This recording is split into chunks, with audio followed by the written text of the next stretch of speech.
মহিলা রেঞ্জারের সঙ্গে বিধায়কের দুর্ব্যবহারের প্রতিবাদে সরব পশ্চিমবঙ্গ ফরেস্ট রেঞ্জার অ্যাসোসিয়েশন। ঘটনার প্রতিবাদ জানিয়ে রাজ্যের বনমন্ত্রীকে চিঠি দেওয়া হয় পশ্চিমবঙ্গ ফরেস্ট রেঞ্জার অ্যাসোসিয়েশনের তরফে। সেই সঙ্গে রাজ্যের মুখ্যমন্ত্রীকেও চিঠি দিল ফরেস্ট রেঞ্জার অ্যাসোসিয়েশন। পাশাপাশি রবিবার এই ঘটনার প্রতিবাদে কালো ব্যাজ পরে 1 ঘন্টার কর্মবিরতির ডাক দেন রেঞ্জ অফিসাররা। প্রসঙ্গত, তাজপুরে বন দফতরের জায়গায় অবৈধভাবে দোকান বসায় বাধা দিয়েছিলেন সেখানকার মহিলা রেঞ্জ অফিসার মনীষা সাউ। এরপরে রাজ্যের কারা মন্ত্রী অখিল গিরির রোষের মুখে পড়েন তিনি।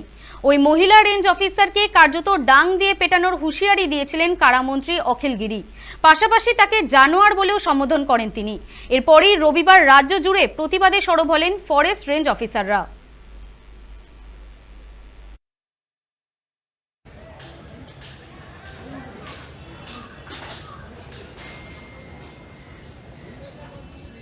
ঘটনা ঘটেছে তারপর আমরা খুবই ইনসিকিউর ফিল করছি। আমাদের ফিল্ডের ক্ষেত্রে যে কোনো কাজের ক্ষেত্রে যদি আমরা এইভাবে বিরোধিতা পাই, সেক্ষেত্রে আমাদের ভবিষ্যতেও সমস্যা হতে পারে। সেটা আজকে ওনার সাথে হয়েছে, কাল আমার সাথেও হতে পারে। সেই জন্য আমরা সবাই মিলে একটু পেন ডাউন করছি। 11টা থেকে 12টা অবধি আমরা এই কর্মবিরতি ঘোষণা করেছি এবং এর ফলে আমরা মনে করি যে ওপর মহলে এই বিষয়ে কিছু একটা ওনারা পদক্ষেপ নেবেন এবং আমাদের সিকিউরিটির কথা ওনারা ভেবে দেখবেন।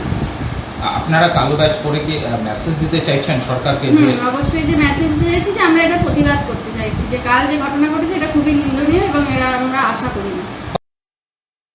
দেখুন, আমরা সকলে তো সরকারি কর্মচারী, এতে অনেকটাই আঘাত ফেলেছে। এতে শুধু মহিলা রেঞ্জ অফিসার বলে নয়, বাকি রেঞ্জ অফিসারদেরও মনোবল একটা দুর্বল করেছে। আগামীতে আশা করছি কাজেও এটা প্রভাব পড়তে পারে। তো মানে এই ঘটনাটা রেঞ্জাররা সকলেই একটা সিদ্ধান্ত নিয়েছিল যে মোটামুটি আজকের দিনে সকলে 1 ঘন্টার একটা কর্মবিরতি ডাকবে এবং কালো ব্যাচ করে সেটা একটা প্রতিবাদ জানাবে। সেই প্রতিবাদটা চলছে, সকল রেঞ্জেই চলছে, সকল রেঞ্জ অফিসাররাই করছে এটা। এনাকে দৃষ্টি আকর্ষণ করেছেন? হ্যাঁ, গতকালই আমাদের